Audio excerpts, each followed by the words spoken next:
a mais um vídeo no canal. Meu nome é Sabrina Ribeiro e sou historiadora, pesquisadora e professora de História. Antes de nós começarmos o vídeo, eu gostaria de convidar vocês a se inscreverem no nosso canal Apaixonados por História e também a deixar a sua curtida, que ajudará no crescimento do canal. E com isso, nós estaremos valorizando a história do Brasil e contribuindo para um país mais culto e educado. Curta também a nossa página no Facebook e nos siga no Instagram. Continuando. Esse vídeo sobre a Duquesa de Goiás será dividido em duas partes. A parte 1 contará desde 1822 até 1826. A parte 2 contará desde 1826 até 1898. Você está assistindo a parte 1. Em setembro de 1822, o príncipe regente Dom Pedro saiu do Rio de Janeiro e seguiu em direção a São Paulo. Nesse mesmo mês, aconteceu um dos momentos mais importantes da história de nosso país, a independência do Brasil.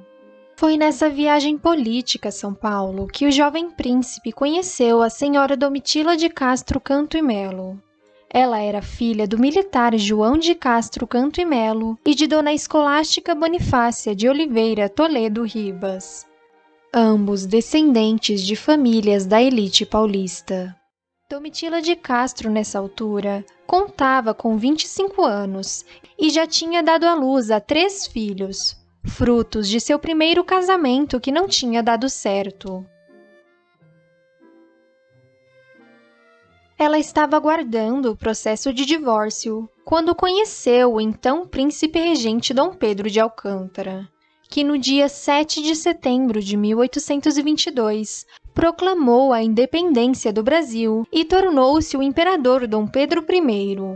Pois bem, assim que Dom Pedro I conheceu Domitila, eles se apaixonaram e tiveram um relacionamento extraconjugal. O imperador fez questão que Titília se mudasse com seus 2 filhos e sua família para a capital imperial, o Rio de Janeiro.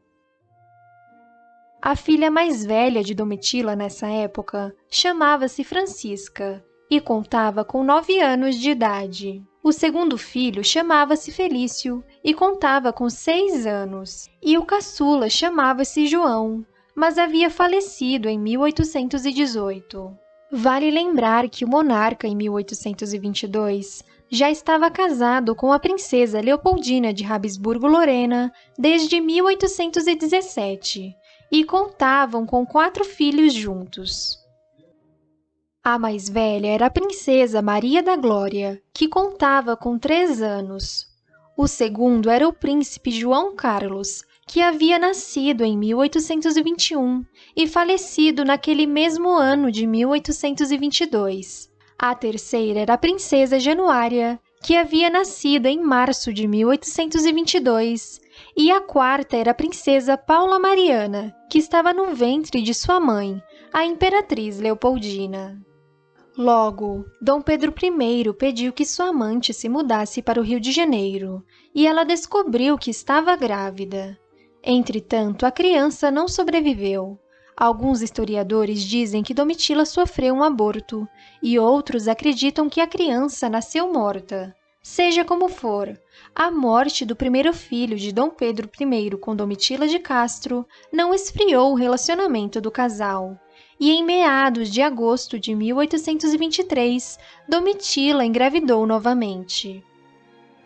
No dia 23 de maio de 1824, nasceu na cidade do Rio de Janeiro uma linda bebezinha, que recebeu o nome de Isabel Maria de Alcântara Brasileira.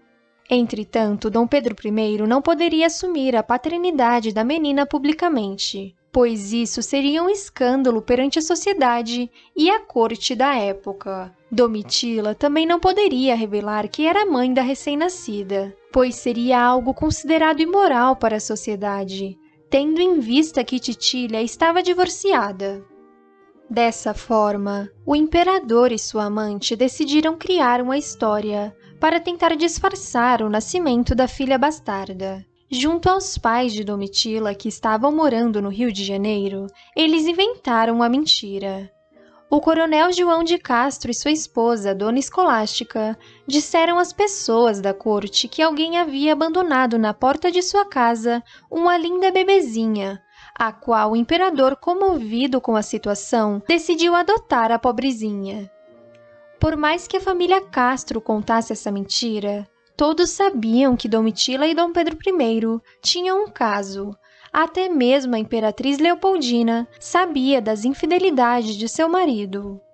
A menina foi batizada no dia 31 de maio de 1824, na igreja de São Francisco Xavier do Engenho Velho, registrada como criança abandonada e filha de pais incógnitos. Entretanto, teve Dona Escolástica e o coronel João de Castro como padrinhos. Ao ficar sabendo do nascimento de uma filha de Domitila com o imperador, Felício, o ex-marido abusador de Titília, escreveu uma carta ofendendo sua ex-mulher. Dom Pedro I, ao saber disso, fez questão de ir à feitoria de Periperi, onde Felício trabalhava, e dar um tapa na cara do ex-marido de sua amante. Além disso, o monarca prometeu espancá-lo caso tocasse no nome de Isabel Maria e Domitila novamente. Vale lembrar que a imperatriz Dona Maria Leopoldina era uma mulher muito amada pelo povo brasileiro. Ela era reconhecida por suas obras de caridades e admirada por sua generosidade. Dona Leopoldina era respeitada pelo povo. A população carioca odiava Domitila, que demonstrava cada dia mais sua arrogância e soberba, mas a corte a tratava muito bem, tendo em vista que os nobres queriam agradar o imperador. No dia 4 de abril de 1825, foi aniversário da filha mais velha de Dona Leopoldina e Dom Pedro I, chamada Princesa Maria da Glória, futura Rainha Maria II de Portugal. Nesse dia, muitas pessoas receberam presentes e graças dos imperadores. Na lista de pessoas beneficiadas estava o nome de Domitila de Castro, que foi nomeada como dama camarista da imperatriz Leopoldina. Com essa elevação de posição na sociedade, Domitila teria o direito de acompanhar Dona Leopoldina em todos os compromissos. Além disso, a amante sempre teria um lugar de honra reservado logo após os imperadores, seja no teatro, na igreja ou em qualquer evento público. Estava claro para todos que, dentre tantas amantes, Domitila era a favorita de Dom Pedro I. Como dama camarista, a amante oficial teria o direito e o dever de conviver com os monarcas auxiliando no Palácio de São Cristóvão por pelo menos uma semana de cada mês. Durante esse período, Isabel Maria foi criada por seus avós maternos e logo Domitila engravidou novamente em meados de abril de 1825. No dia 12 de outubro de 1825, foi aniversário de 27 anos de Dom Pedro I. Mas quem ganhou o presente foi Domitila de Castro, que conseguiu o título nobiliárquico de Viscondessa de Santos. O imperador alegou ter dado tal título por conta de seus distintos méritos e serviços prestados. No dia 2 de dezembro de 1825, Dona Leopoldina deu à luz a um lindo menino, que recebeu o nome Pedro de Alcântara, futuro imperador Dom Pedro II. 5 dias depois, no dia 7 de dezembro de 1825, a Viscondessa de Santos, Domitila de Castro, deu à luz a um menino também, que recebeu o nome de Pedro de Alcântara Brasileiro. O imperador ficou tão feliz com o nascimento de seus 2 filhos homens que pensou em entrar na igreja carregando os 2 meninos nos braços para o batismo. Mas ele foi desaconselhado a fazer isso por seus amigos, que acharam que seria um escândalo perante a moral e os bons costumes.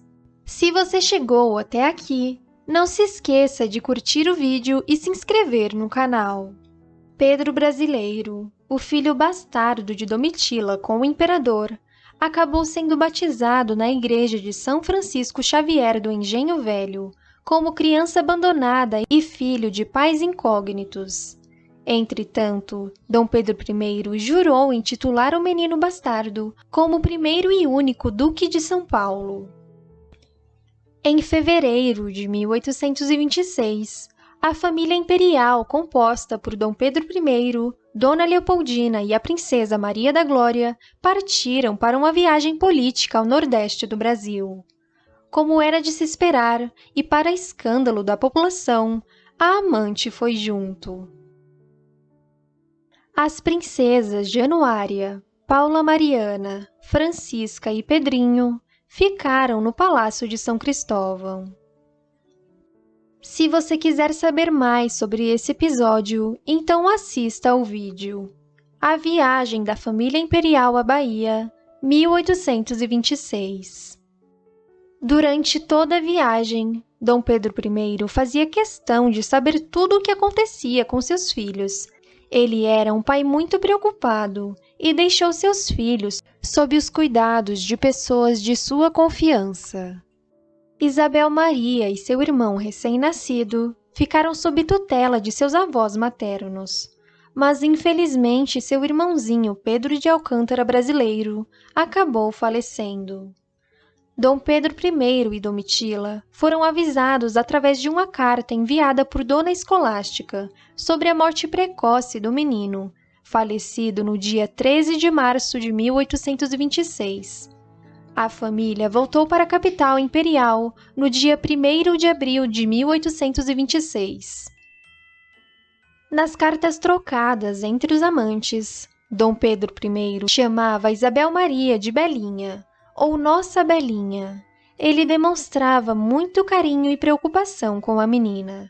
O pai enviava frutas, pães de ló e um famoso bolo de cutia que Isabel adorava.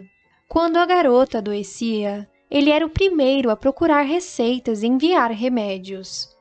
Todos os dias, Dom Pedro I perguntava aos responsáveis sobre a saúde e o bem-estar de sua filha. Isabel Maria parecia uma boneca. Usava vestidos delicados, sempre estava arrumada e sob seus cabelos escuros, ela usava tiaras cravejadas de diamantes. Seu pai fazia questão que a menina usasse joias compostas por esmeraldas, safiras, rubis e toda sorte de pedras preciosas. Dom Pedro I demonstrava preocupação sobre o tipo de educação que Isabel Maria receberia, e certa vez chegou a falar para Domitila que Isabel Maria seria de Messê, até ter idade de aprender. Ou seja, o imperador deixava claro que Domitila não seria responsável pela educação de sua filha, e que quando ela crescesse, seria afastada de sua mãe. Depois de muita insistência de Titília, o imperador decidiu reconhecer a paternidade de Belinha, exatamente no aniversário de 2 anos da pequena, no dia 23 de maio de 1826. Sobre o caso, o barão de Marischal escreveu: Há muito tempo que a senhora Viscondessa de Santos trabalhou neste caso. Sua Majestade recusava, mas provavelmente a morte do filho que ele teve com essa dama tê-lo-ia feito arriscar agora esse ato. Para que a menina fosse reconhecida, o termo de batizado deveria ser refeito, mas o bispo Dom José Caetano da Silva Coutinho impediu que rasgassem a página do batismo de Belinha, para que fizessem uma nova página onde incluiriam Dom Pedro I como pai. O imperador, diante da situação, fez um decreto ministerial onde reconhecia a paternidade perante vários ministros. No decreto podemos ler: Declaro que houve uma filha de mulher nobre e limpa de sangue, uma mulher não judia, a qual ordenei que se chamasse Dona Isabel Maria de Alcântara Brasileira, e a mandei criar em casa do gentil homem da minha imperial câmara, João de Castro Canto e Melo, E para que isto a todo tempo conste, faço esta expressa declaração que será registrada nos livros da Secretaria de Estado dos Negócios do Império, ficando o original em mão do mesmo gentil homem da Imperial Câmara, para ser entregue à dita minha filha com o seu título. Palácio do Rio de Janeiro, 24 de maio de 1826, quinto da independência do Império. Na nova certidão, aparecia agora apenas o nome do pai. O nome da mãe não foi revelado. Com essa publicação, Dom Pedro I dava certeza a todos de seu adultério. O imperador não parou por aí. Além de reconhecer a filha bastarda perante a sociedade, ele concedeu à pequena Isabel Maria, na época com 2 anos de idade, o título nobiliárquico de Duquesa de Goiás. O título de duque ou duquesa era dado somente a membros da família imperial, ou a pessoas que tivessem prestado os valorosos serviços à nação. Com esse título, a pequena Isabel Maria não deveria se curvar a nenhum barão, conde, visconde ou marquês. Pelo contrário, essas pessoas deveriam fazer reverência ao verem a duquesinha. Até mesmo Domitila deveria se curvar perante a filha. A menina só deveria fazer reverência perante os seus irmãos, príncipes e princesas, ao imperador Dom Pedro I e à imperatriz Dona Leopoldina. Os jornais Diário Fluminense e Espectador Brasileiro fizeram publicações parabenizando e elogiando Dom Pedro I por ter reconhecido a filha bastarda publicamente. Nas publicações, os jornalistas citaram outros casos semelhantes com o de Dom Pedro I, como o rei Henrique IV, que também tinha uma amante pública, chamada Gabriela de Estrés, que recebeu o título de Marquesa de Monceau e teve 2 filhos reconhecidos com o rei francês. E o rei Luís XIV, que dentre muitas amantes, teve uma favorita chamada Francisca Atenas, que recebeu o título de Madame de Montespan. Juntos, tiveram mais de 5 filhos reconhecidos publicamente perante a sociedade francesa. Dom Pedro I não foi o primeiro nem o último monarca a ter amantes intituladas e reconhecidas publicamente. O povo brasileiro, a cada dia que passava, sentia mais raiva por toda a humilhação que a amada imperatriz Leopoldina passava, pois ela era uma das poucas pessoas a se importarem com o povo, chegando ao ponto de vender suas joias para ajudar famílias pobres e enfermos. No dia 24 de maio de 1826, foi preparada uma grande festa em comemoração do aniversário da Duquesa de Goiás, no novo luxuoso palacete que Dom Pedro I tinha dado à amante, distante menos de 1 quilômetro do Palácio de São Cristóvão. Ao meio-dia, os convidados começaram a chegar para a comemoração do título que Belinha tinha recebido de seu pai. Todos os figurões da elite estavam presentes, ministros, secretários, condes, barões, viscondes e militares. Durante a festa, o imperador apareceu com sua guarda de honra e foi recebido pelo avô da menina, o coronel João de Castro, que estava com sua neta nos braços. Depois da leitura do decreto e da comemoração, Dom Pedro I perguntava a todos se já tinham ido beijar a mão de sua filha e pedia para que a menina estendesse a mão para que as pessoas beijassem e fizessem reverência. Vosmecê já beijou a mão da Duquesa de Goiás? Perguntava o imperador. Belinha, estenda a mão para o ministro, dizia Dom Pedro. Durante a festa, o imperador ficou em uma mesa com a duquesinha, enquanto Domitila e sua família ficaram em uma mesa ao lado. A partir desse dia, Isabel Maria seria considerada uma alteza imperial e deveria conviver no palácio ao lado de seus irmãos príncipes e princesas, além de receber a mesma educação que os pequenos monarcas recebiam na Quinta da Boa Vista. Nesse dia, a imperatriz Dona Leopoldina, que já demonstrava estar depressiva, passou o dia inteiro fora. Dizem que Dom Pedro I chegou até mesmo a convidar sua esposa para a festa de aniversário da filha bastarda.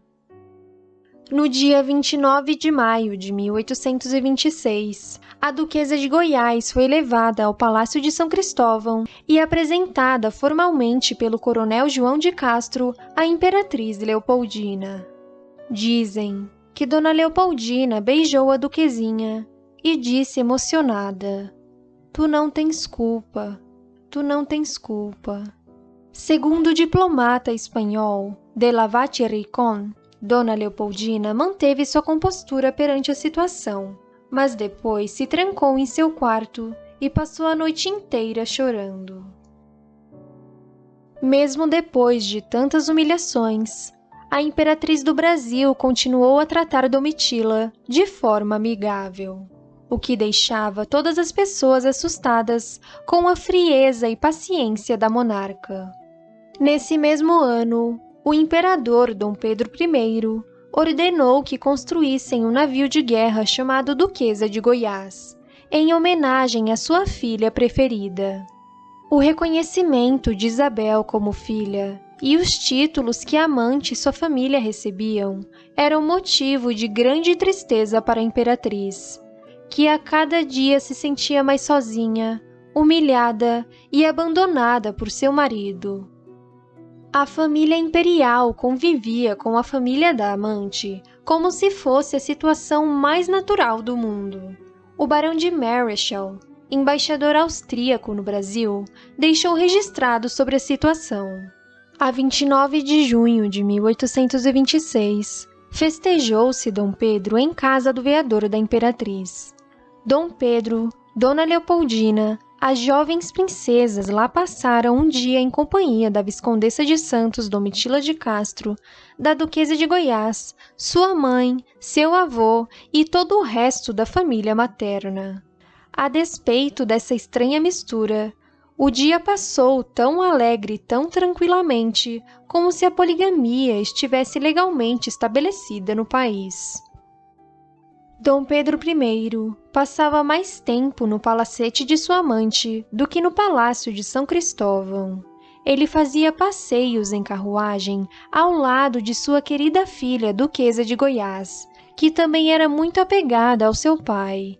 Sobre isso, o embaixador austríaco escreveu: "A ligação do imperador com a amante é cada vez mais forte. Ele passeia frequentemente na cidade com a Duquesinha de Goiás. Parece que no meio do ano de 1826, Isabel Maria adoeceu e Dom Pedro I ficou muito preocupado com a saúde da menina. Domitila, desesperada, acabou fazendo uma promessa em prol do restabelecimento de sua filha, e logo depois Belinha se recuperou. Sobre o fato, Marischal registrou: a Duquesa de Goiás foi publicamente com a mãe na alfândega e assistiu a 31 de julho, com a imperatriz e com a rainha de Portugal, a uma festa religiosa por motivo de uma promessa da Viscondessa de Santos pelo restabelecimento da saúde da filha. Suas majestades foram acompanhados da guarda de honra, o que só acontece em grandes ocasiões. Depois que Belinha foi curada, Dom Pedro I ficou tão feliz que decidiu passar férias em companhia da duquesinha, junto à amante e sua família, na Fazenda Imperial de Santa Cruz. Juntos, partiram no dia 3 de agosto de 1826. Sua Majestade partiu em 3 de agosto, acompanhado da Viscondessa e sua família para Santa Cruz, donde ainda não voltou.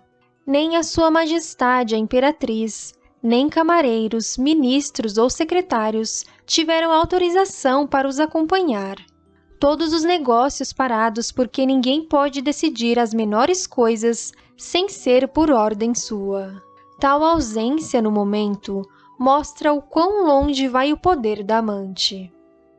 Como já dissemos, a Duquesa de Goiás passou a ser criada e educada junto às suas meias-irmãs, as princesas Maria da Glória, futura rainha de Portugal, a princesa Januária, a princesa Paula Mariana, a princesa Francisca e o caçula Pedrinho, futuro Dom Pedro II. As crianças brincavam juntas na Quinta da Boa Vista, e o imperador Dom Pedro I sempre saía em defesa da Duquesa de Goiás quando acontecia alguma briga entre as crianças no palácio. Pequenos incidentes sempre foram provocados pelas crianças, visto o imperador mostrar-se às vezes ríspido com as jovens princesas e com muita parcialidade com a filha natural, Isabel Maria. Uma história é contada até hoje. Não sabemos se é verdade, mas dizem que em uma ocasião a princesa Paula Mariana teria esbarrado sem querer na Duquesa de Goiás e feito sua meia-irmã cair no chão, lembrando que ambas possuíam 3 anos de idade na época. Por conta disso, Dom Pedro I teria batido na princesa Paula Mariana, que ficou traumatizada. Depois disso, sempre que Isabel Maria aparecia, Paula fugia e se escondia atrás de suas criadas. A primogênita princesa Maria da Glória, que nessa época já era rainha de Portugal, não se dava muito bem com sua meia-irmã Isabel Maria. Acontece que a rainhazinha era uma criança muito precoce e entendia muito bem toda a situação que acontecia no meio de sua família.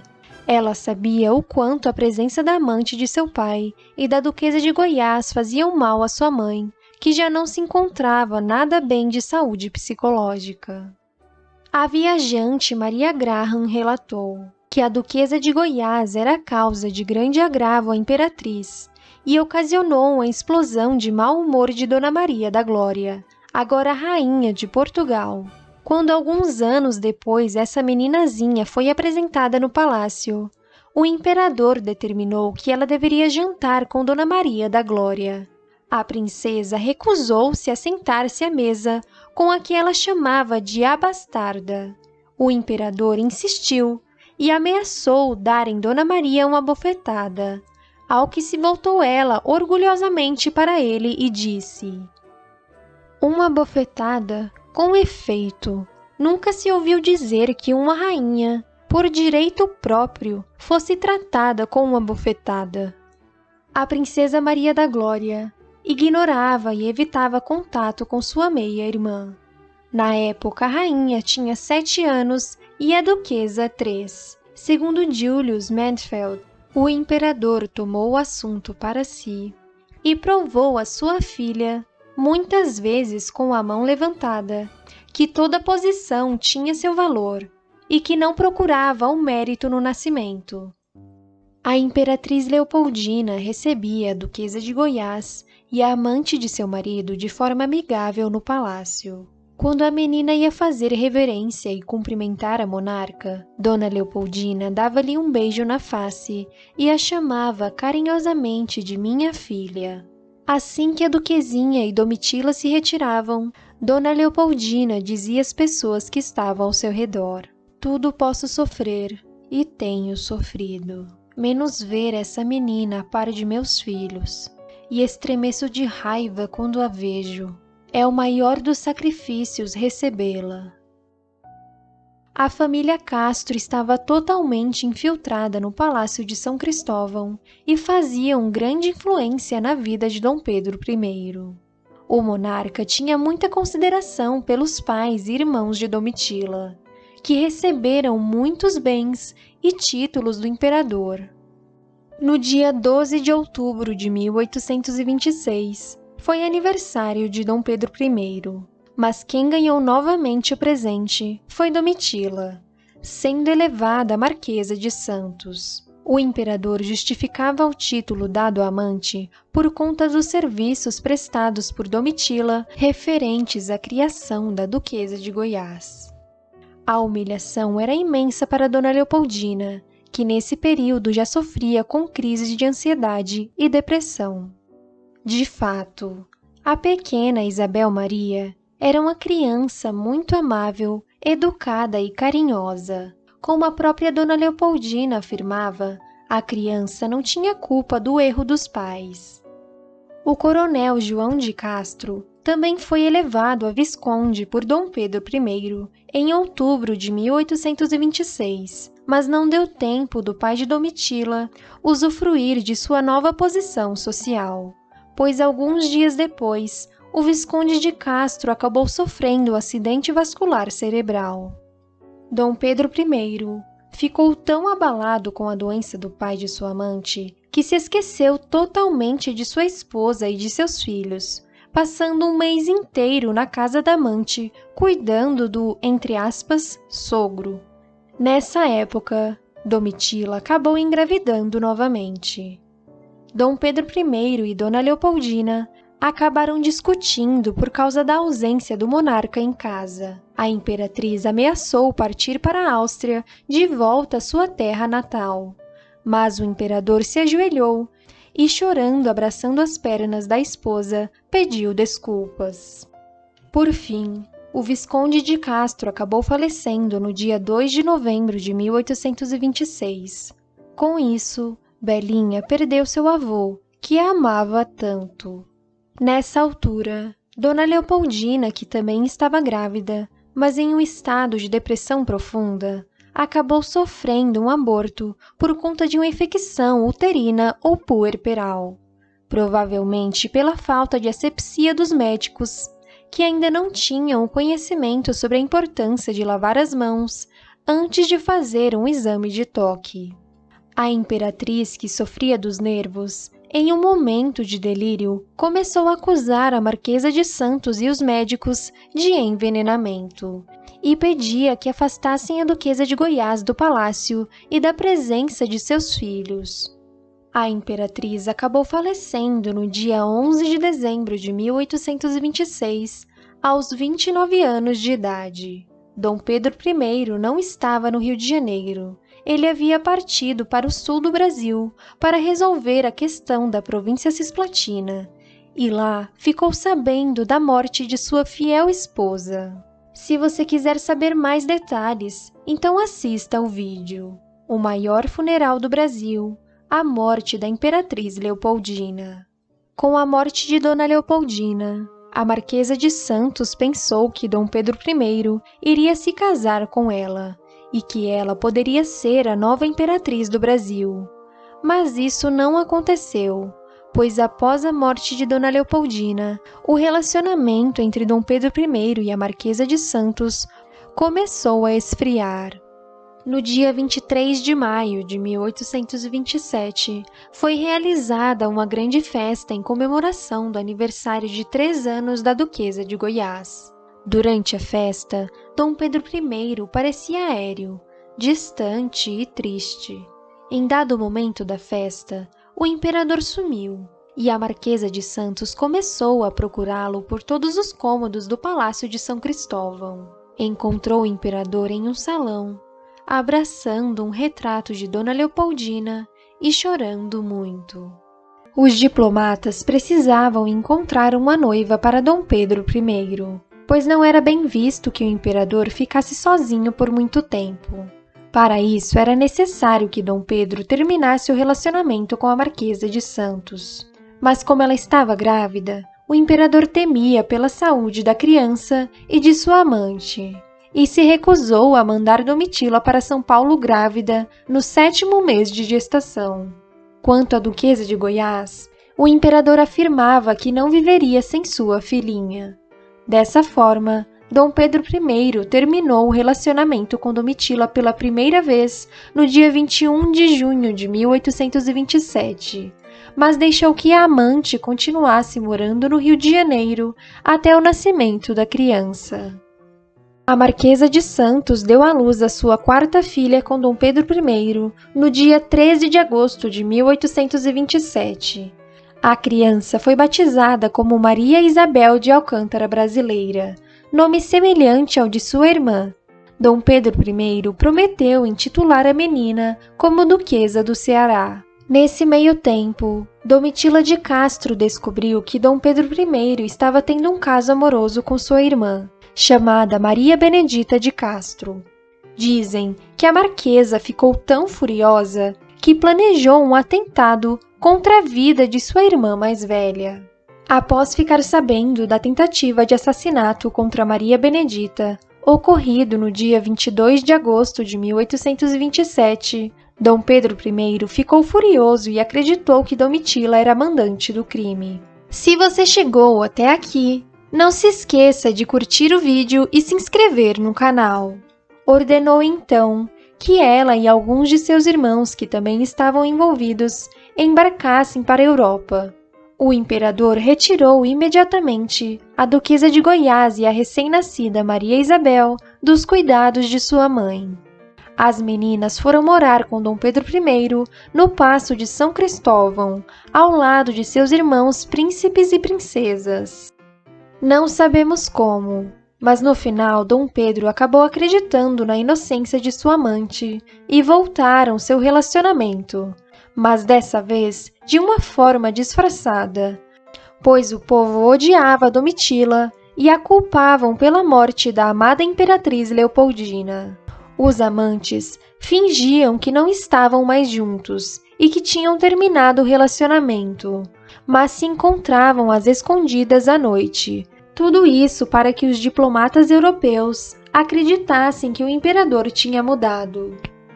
Enquanto isso, o Marquês de Barbacena fazia um trabalho muito difícil na Europa. Ele deveria conseguir uma esposa para o imperador. Porém, essa missão era quase impossível, pois na Europa, Dom Pedro I era mal visto por conta de seu relacionamento extraconjugal com a Marquesa de Santos e pelas humilhações que a arquiduquesa austríaca Leopoldina havia sofrido no Brasil. Nenhuma princesa europeia queria se casar com Dom Pedro I.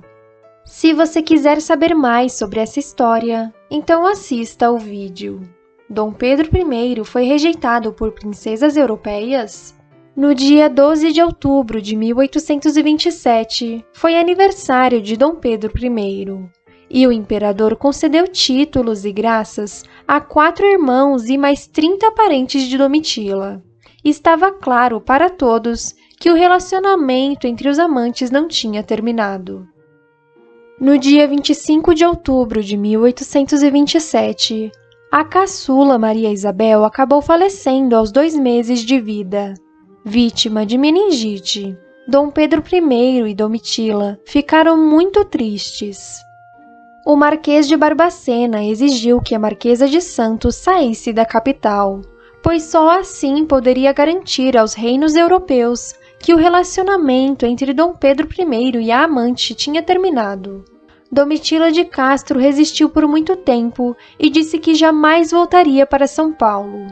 Por fim, ela acabou sendo banida para sua terra natal no dia 26 de junho de 1828.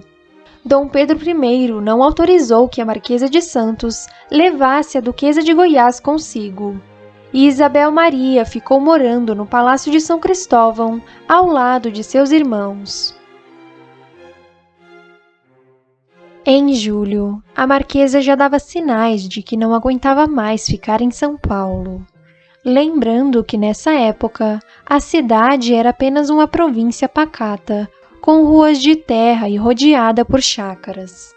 Impaciente, Domitila enviou uma carta ao imperador, dizendo que iria voltar ao Rio de Janeiro. Dom Pedro I respondeu à carta de forma grosseira, não autorizando a volta de Domitila. A verdade era que o imperador estava sem esperanças quanto ao seu segundo casamento, pois já havia recebido mais de 5 negativas perante suas propostas de casamento. Após receber um não da princesa da Dinamarca e de mais 8 princesas, Dom Pedro I, depois de um tempo, acabou mandando chamar a Marquesa de Santos de volta para o Rio de Janeiro em abril de 1829.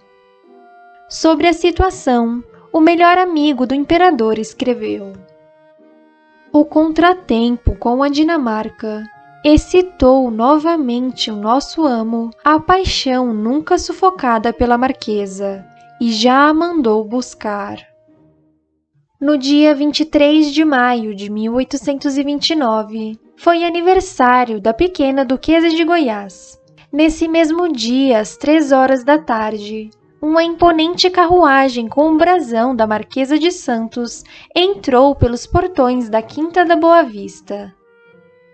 Domitila desceu da carruagem, usando um vestido luxuoso e joias onde podia-se ler P1, a abreviação do nome Pedro I.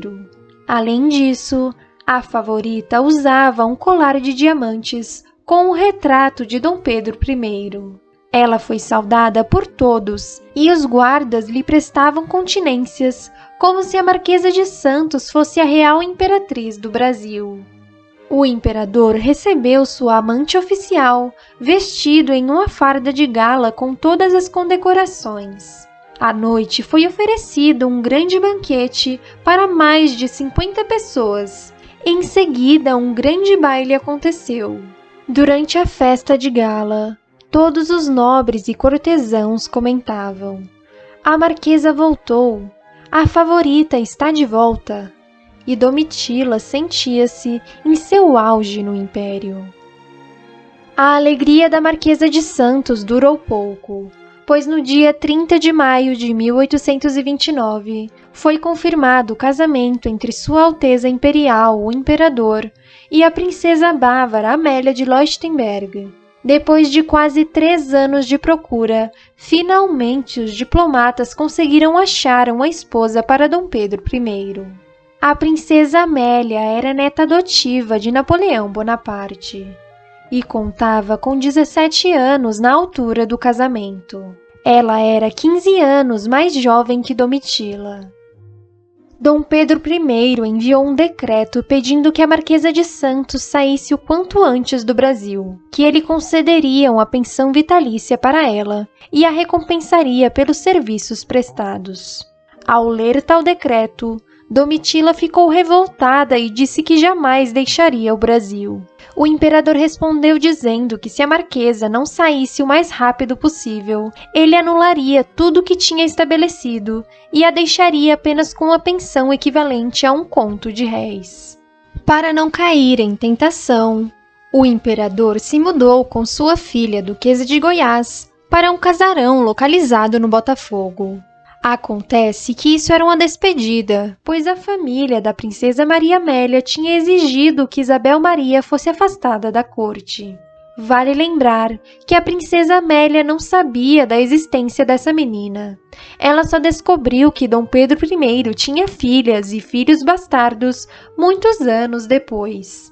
Entretanto, como dissemos, a família de Amélia sabia da existência da menina e exigiu que ela fosse afastada da corte. A Marquesa de Santos, ao perceber que o imperador tinha se afastado, enviou uma carta perguntando sobre a saúde da Duquesa de Goiás. Dom Pedro I respondeu de forma grosseira, dizendo que Belinha estava bem, permaneceria bem e que não era necessário mais perguntar sobre a menina. Em meados de maio e junho de 1829, Domitila descobriu que estava grávida, mas o imperador não acreditava que a criança no ventre de sua amante era sua filha. Domitila de Castro vendeu todas suas propriedades, chácaras e casas para Dom Pedro e partiu grávida para São Paulo no dia 27 de agosto de 1829. Nunca mais a Marquesa de Santos veria sua filha, Duquesa de Goiás, novamente. A imperatriz Amélia desembarcou no Rio de Janeiro no dia 15 de outubro de 1829. E com o coração partido, Dom Pedro I deixou Isabel Maria no palacete da Praia Grande. Deixou a menina com pessoas de sua confiança e damas para cuidar da filha bastarda. A família da imperatriz Amélia mandou ao Brasil seu irmão, o Duque Augusto, para assegurar à família que a Duquesa de Goiás e Domitila realmente não estavam mais morando no Palácio de São Cristóvão. Em carta à família, o Duque Augusto escreveu que teria agradecido a Dom Pedro I por ter banido Domitila e afastado a bastarda da corte, pois a desinformada Amélia teria ficado, com certeza, muito espantada se tivesse encontrado tal criança em sua casa. Depois de pesquisar muito, o imperador decidiu mandar Belinha para um colégio de freiras localizado na França, chamado École du Sacré-Cœur. Com o coração partido, ele se despediu de Isabel Maria e a colocou no navio com destino a Paris no dia 25 de novembro de 1829. Ele fez tudo isso escondido de Dona Amélia, que nem sonhava que Isabel Maria existia. A duquesinha embarcou aos 5 anos de idade para a França, sem nunca mais voltar ao Brasil e sem nunca mais ver sua mãe. Junto com Isabel Maria, Dom Pedro I mandou pessoas de sua confiança e uma carta ao Visconde de Pedra Branca com as recomendações de que a instrução da Duquesa de Goiás deveria ser a melhor possível para fazer uma freira, com a menor despesa possível, sem contudo faltar a decência devida a uma filha de Sua Majestade Imperial, posto que bastarda. Ou seja, o imperador planejava que a Duquesa de Goiás tornasse freira. Foi dito à menina a partir desse dia que ela era filha do imperador Dom Pedro I e que sua mãe havia falecido no parto. Portanto, ela era filha apenas dele. Vale lembrar que a Duquesa de Goiás foi afastada de sua genitora quando tinha 5 anos e logo esqueceu suas lembranças com sua mãe e com a família Castro, passando a acreditar que sua mãe era uma mulher desconhecida que havia falecido no parto. Durante a viagem de navio, aconteceram muitas tragédias e desastres. O navio passou por uma grande tempestade em alto mar, o que danificou as velas da embarcação. No decorrer de 9 dias seguidos, o barco vagou perto do porto de Brest, sem conseguir ancorar por conta dos fortes ventos contrários. Depois disso, aconteceu um surto de febres entre os tripulantes e a duquesa passou a reclamar de dores no peito. O Visconde de Almeida, que era o responsável pela menina, diante de tantas adversidades, decidiu mudar o curso da viagem para Plymouth, na Inglaterra, chegando lá no dia 8 de fevereiro de 1830, quase 3 meses após zarparem do Brasil.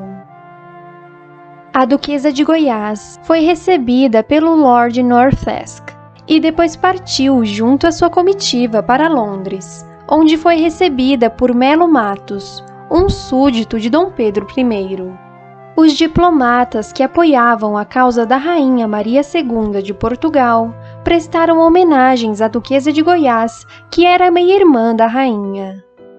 Nesse meio tempo, os viscondes de Resende e Itabaiana organizavam os papéis para matricular a duquesinha no convento francês. Isabel Maria de Alcântara Brasileira foi levada a Paris e passou a estudar no internato francês que seu pai tinha recomendado.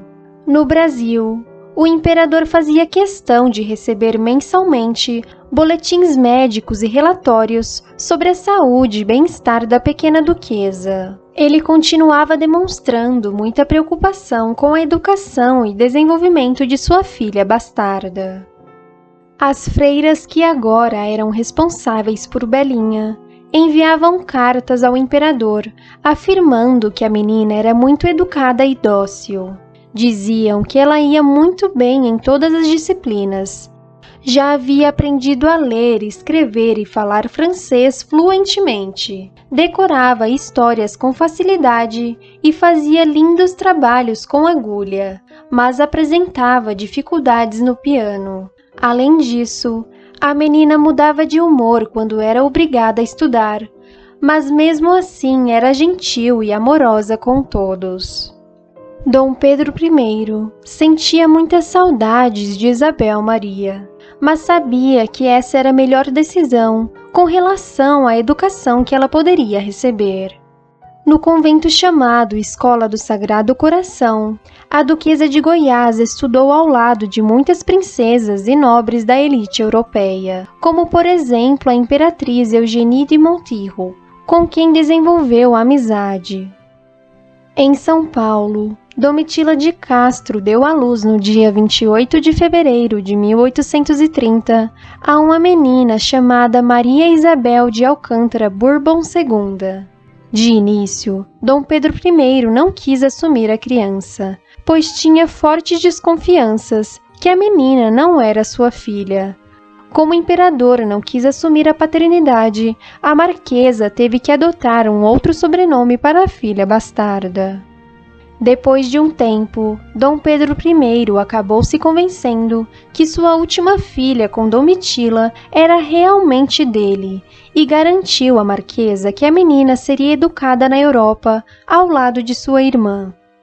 Em julho de 1830, o Marquês de Rezende escreveu a Domitila, em nome do imperador: "Fique pela presente, na inteligência em que porventura nunca deixarei de estar, que Sua Majestade Imperial, decidido como sempre esteve, a felicitar a Senhora Dona Maria Isabel, e não descuidará de chamá-la, a fim de mandá-la educar com aquele cuidado e decência que exige a sua categoria, bem como há pouco acabou de fazer com sua irmã, a Senhora Duquesa de Goiás."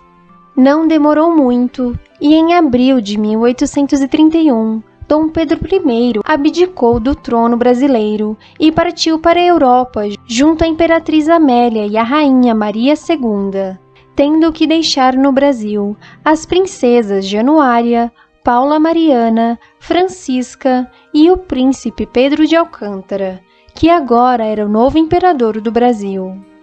Lembrando que no Brasil, o imperador era chamado de Dom Pedro I e em Portugal era conhecido como Dom Pedro IV. Na Europa, Dom Pedro IV reencontrou sua filhinha Duquesa de Goiás. A Imperatriz Amélia estava grávida e foi nessa época que ela descobriu sobre a existência de Isabel Maria. Dona Amélia ficou encantada pela menina, que era muito amável e carinhosa. De segunda a sexta-feira, a menina ficava no internato, mas passava os finais de semana com Dom Pedro IV, Dona Amélia e suas irmãs, as princesas Maria Amélia e a Rainha Maria II. Parece que quando a duquesa e a rainha se reencontraram em Paris, as meninas começaram a se dar muito bem e desenvolveram uma linda amizade. Em uma carta enviada em junho de 1832, a Rainha Maria II escreveu: "PS. Um abraço com cautela na Mana Amélia, outro, sem nenhuma, na Isabel." Sobre a educação da duquesinha, Dom Pedro IV deixou registrado: "A pequena Duquesa de Goiás está linda e adiantadíssima. Toca muito bem piano."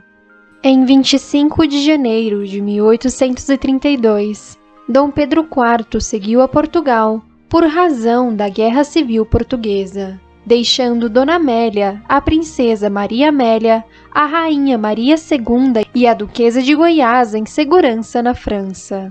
Nessa época, Isabel Maria contava com quase 8 anos e ficou sob os cuidados da antiga Imperatriz Amélia e da Duquesa Augusta da Baviera, sogra de Dom Pedro. Assim que a Guerra Civil terminou, o antigo imperador pediu que buscassem sua família em Paris. Entretanto, a Duquesa de Goiás permaneceu em Paris, por razão de seus estudos no convento. Dom Pedro IV adoeceu e faleceu no dia 24 de setembro de 1834, vítima de tuberculose. A partir desse dia, a Duquesa Amélia assumiu a responsabilidade da criação e educação de Isabel Maria, que contava com 10 anos de idade. A Duquesa de Goiás, que havia sido separada de sua mãe aos 5 anos de idade, não tinha qualquer recordação de sua mãe biológica.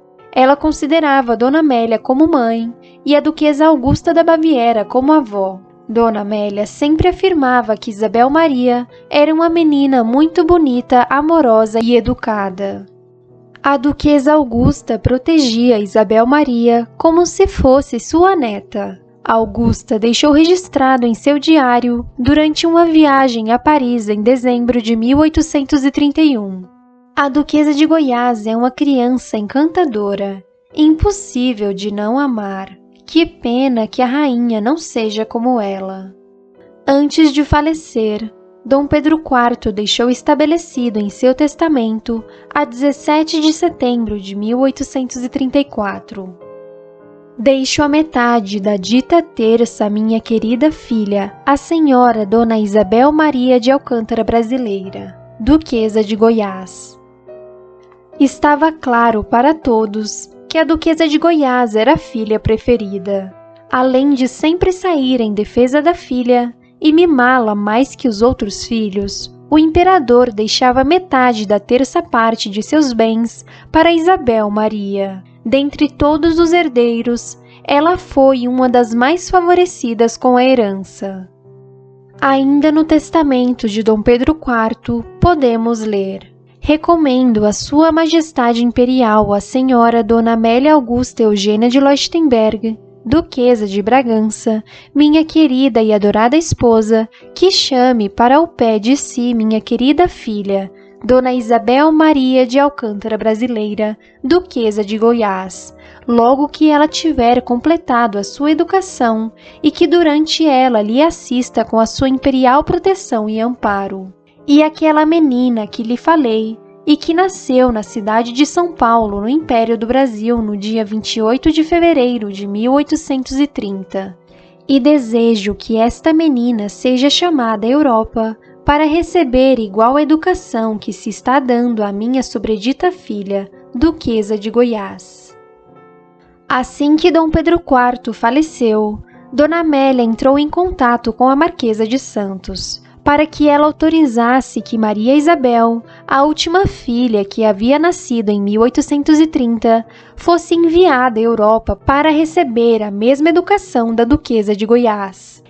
Entretanto, Domitila não respondeu às cartas dos diplomatas, nem de Dona Amélia. Provavelmente, a Marquesa de Santos não queria perder sua outra filha. No ano de 1839, sob a responsabilidade do Marquês de Rezende, a Duquesa de Goiás foi mandada para Munique e ingressou no Real Instituto de Moças para concluir seus estudos.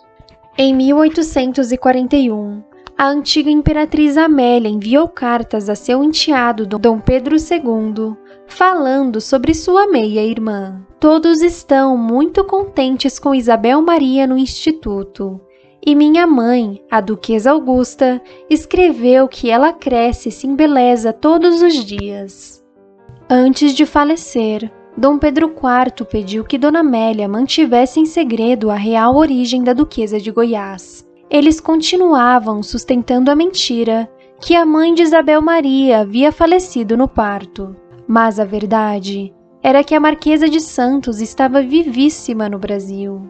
O antigo imperador tinha medo de que a posição da menina perante a nobreza europeia fosse prejudicada por ser filha bastarda, e por essa razão inventou tal mentira.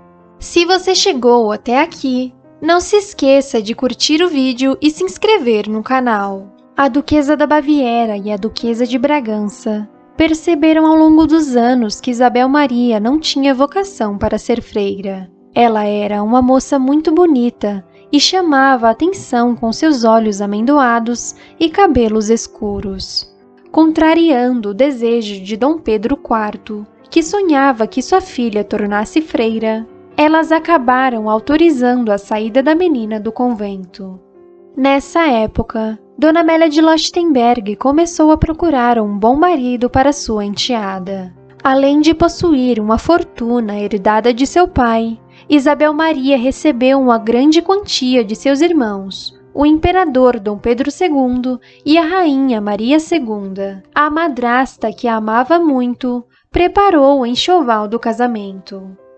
Mesmo longes um dos outros, os irmãos sempre mantiveram contato com sua irmã bastarda, Duquesa de Goiás, que sempre trocava cartas com as princesas Januária, Paula Mariana, Francisca e o imperador Dom Pedro II.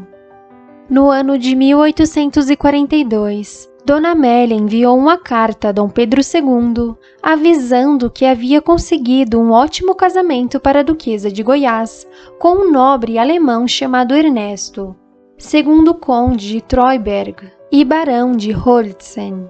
Em novembro de 1842, a ex-imperatriz Amélia pediu que Dom Pedro II concedesse a Imperial Ordem da Rosa ao futuro marido de Isabel. O casamento aconteceu no dia 17 de abril de 1843, no Palácio de Leuchtenberg, na cidade de Munique, na Baviera. Ernesto havia nascido em 1810 e era 13 anos mais velho que Isabel Maria, que na altura do casamento contava com 19 anos, enquanto seu noivo 32.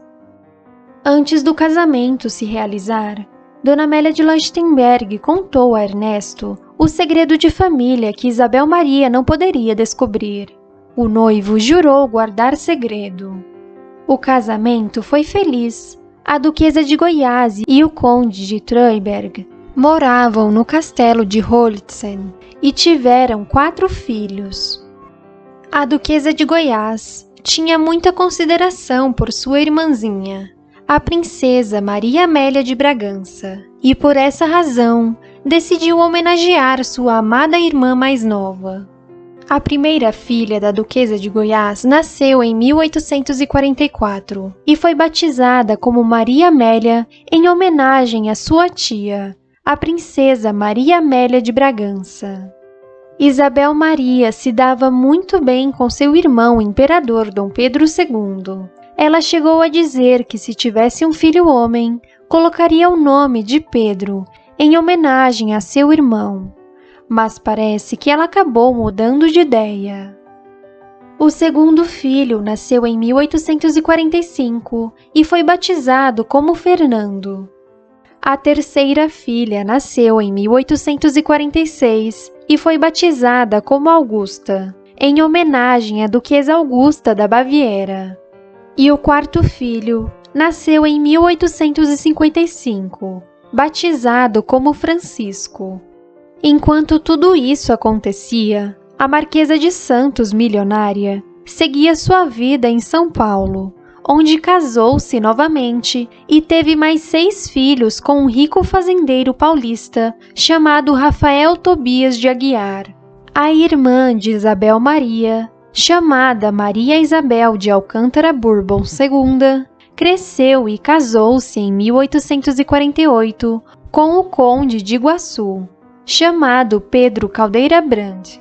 O cunhado tentou entrar em contato com a Duquesa de Goiás, mas suas cartas foram barradas pelo conde de Treuberg, que guardava o segredo de família às 7 chaves. Todos sabiam da mentira, menos a Duquesa de Goiás, que, já adulta, continuava a acreditar que sua mãe biológica havia falecido no parto. Alguns anos depois, o conde de Iguaçu tentou novamente contato com a Duquesa de Goiás, enviando cartas ao castelo de Holtzen. Isabel Maria, que não tinha nenhuma recordação de sua família, ficou chocada quando descobriu que era filha biológica de Dom Pedro I com a Marquesa de Santos. O conde de Iguaçu enviou como provas as cartas trocadas entre Dom Pedro I e a Marquesa de Santos, nas quais mencionavam Belinha como filha. Depois disso, a relação entre Dona Amélia e Isabel Maria ficou abalada, pois a moça sentia que havia vivido uma mentira a vida inteira.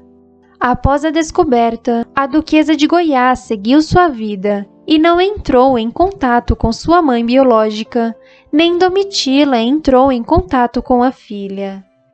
Dizem que, apesar de uma história de vida tão conturbada, a Duquesa de Goiás foi feliz. Ela viveu um casamento estável e teve uma relação muito boa com seus filhos. O conde de Treuberg faleceu em 1867, aos 56 anos, e Isabel Maria ficou viúva aos 43 anos de idade. 6 meses depois, no dia 3 de novembro de 1867, a Marquesa de Santos faleceu no Brasil. No ano de 1871, Dom Pedro II, em uma viagem à Europa, reencontrou sua irmã Duquesa de Goiás, no castelo de Holsen. Na época, o imperador contava com 46 anos e Isabel Maria 47. Sobre o encontro existe uma história engraçada.